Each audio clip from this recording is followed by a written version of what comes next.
Thank you so. Thank you so much, everybody. And before I start, I would just like to make a small disclaimer that prior to this talk, I used to think that Neeta and Sanjay are my good friends, till they pitched me in a debate versus Dr. A.K. Singh. And the heart that is beating is mine.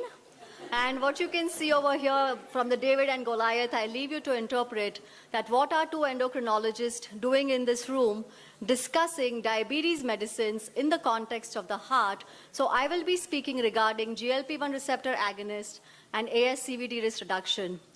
Now, what we do know that type 2 diabetes is a complex pathophysiology from Dr. DeFranzo's Banting lecture, that there are at least 8 things that go wrong. We also know that the risk of macrovascular complications increases even before the diagnosis of diabetes. Therefore, as clinicians, you need to think of type 2 diabetes as 2 diseases, the microvascular and the macrovascular.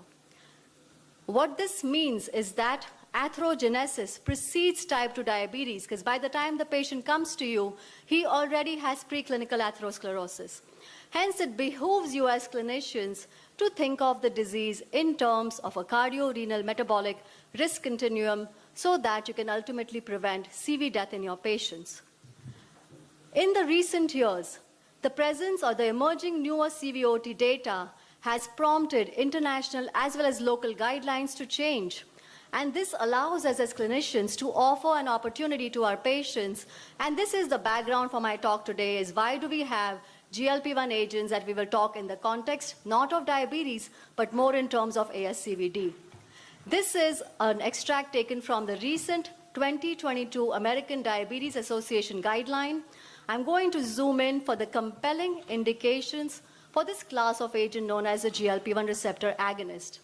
You can see that the ADA says, irrespective of the HbA1c, irrespective of metformin use or your desired A1C goal for the patient, if the patient has ASCVD, your first-line therapy choice should be a GLP-1 receptor agent. And in the presence of heart failure and CKD, it can be SGLT2. But if there is a contraindication, you need to pick the GLP-1 receptor agent. Now, how did all this begin? In 2015, when the EMPA-REG outcome trial was published in the New England Journal, it was exciting. Our jaws were dropping when we saw that empagliflozin versus placebo caused about a 14% risk reduction in the primary outcome, which was the 3-point MACE. So the audience needs to understand this means CV death, non-fatal MI, and non-fatal stroke. However, what we see is that this endpoint was driven largely by the reduction in CV death, which was 38%. But empagliflozin had not much effect on non-fatal MI and in fact increased the chance of having a non-fatal stroke.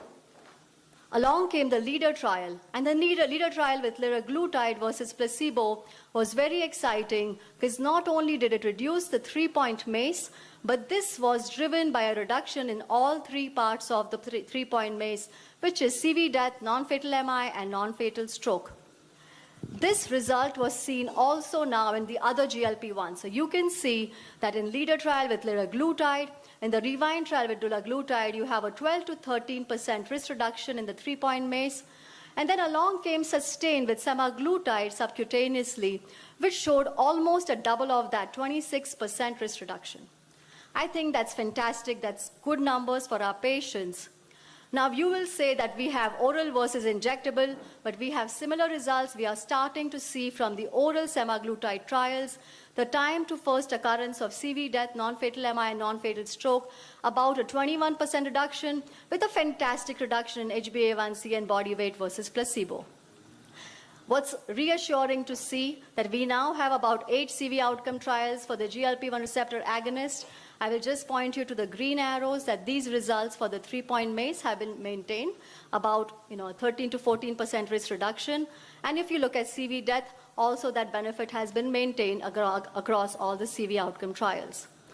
We spoke about kidney disease as being a major risk factor for CV outcomes. So you can see from this trial that the GLP-1 receptor agonists reduce the risk of developing macroalbuminuria.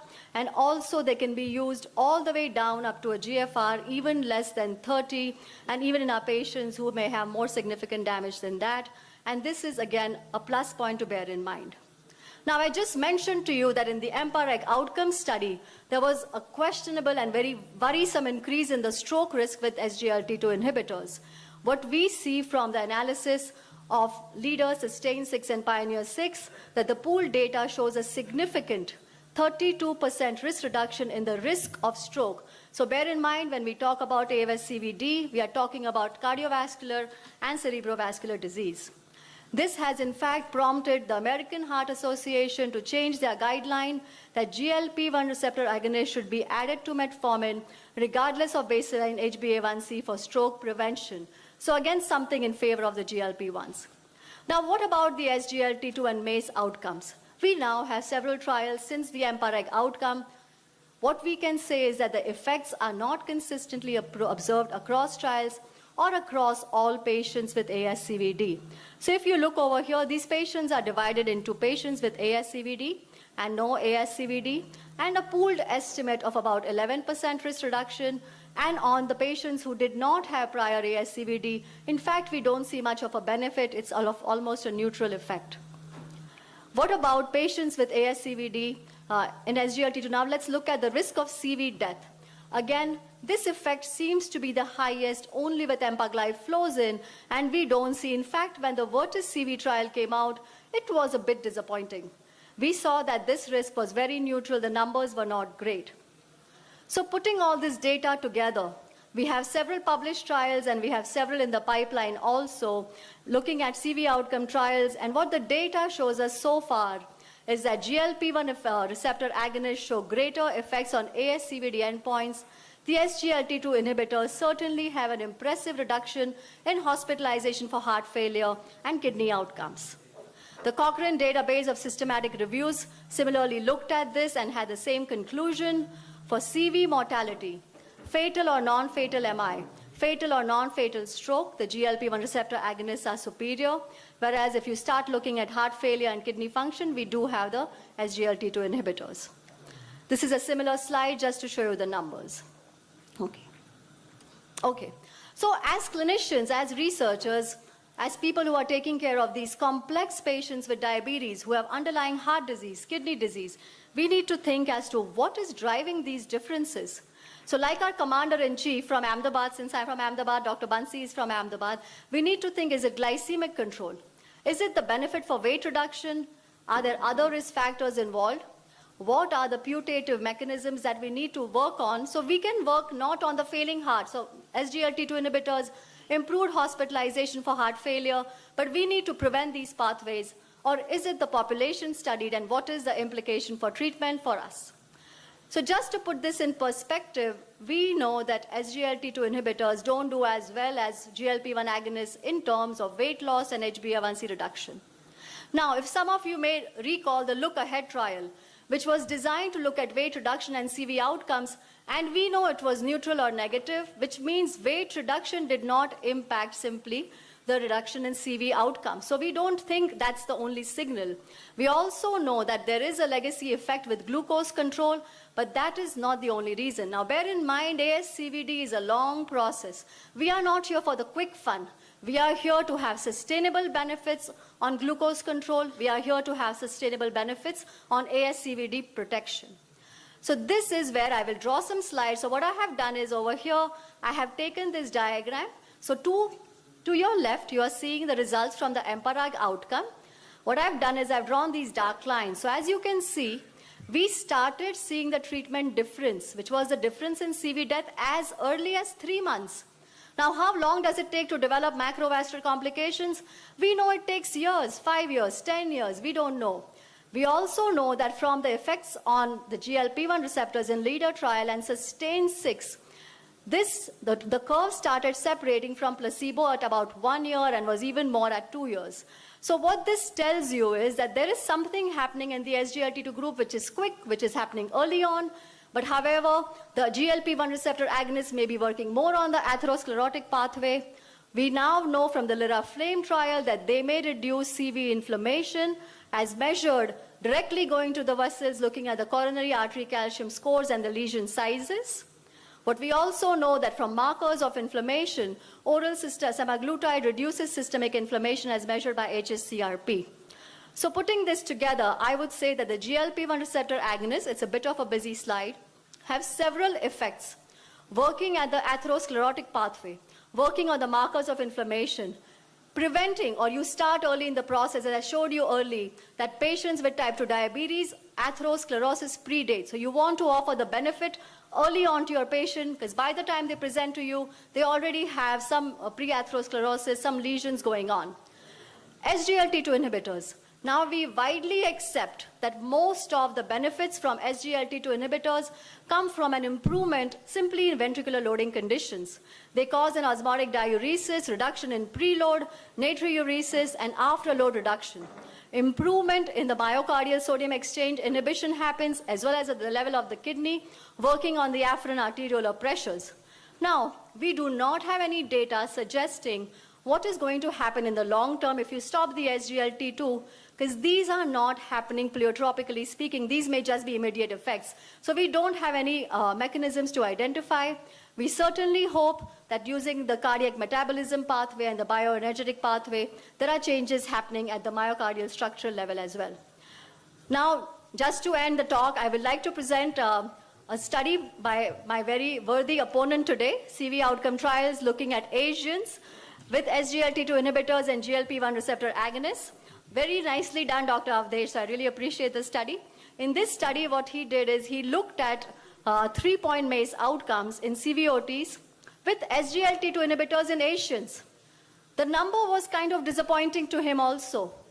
We found that less than a 10 to 11% reduction, so not very impressive like we've seen in the other trials for the 3-point MACE outcomes. But what did he find with the GLP-1 receptor agonists? I'll just simply read out his conclusions to you. The meta-analysis found a significant reduction in MACE with GLP-1 receptor agonists, but not with SGLT2 inhibitors in Asians.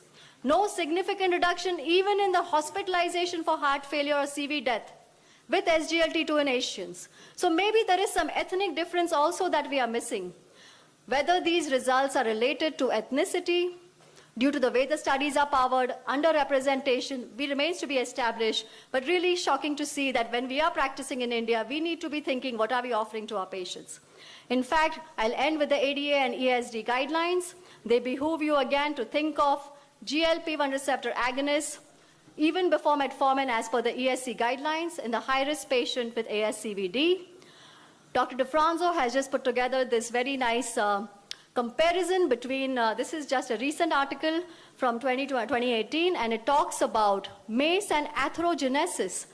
The double arrows mean that there is stronger benefit. The single or the whiter arrow means there is lesser benefit. So you can see GLP-1 receptor agonists do very well. You can also see for A1C and weight reduction, the GLP-1 receptor agonists do very well.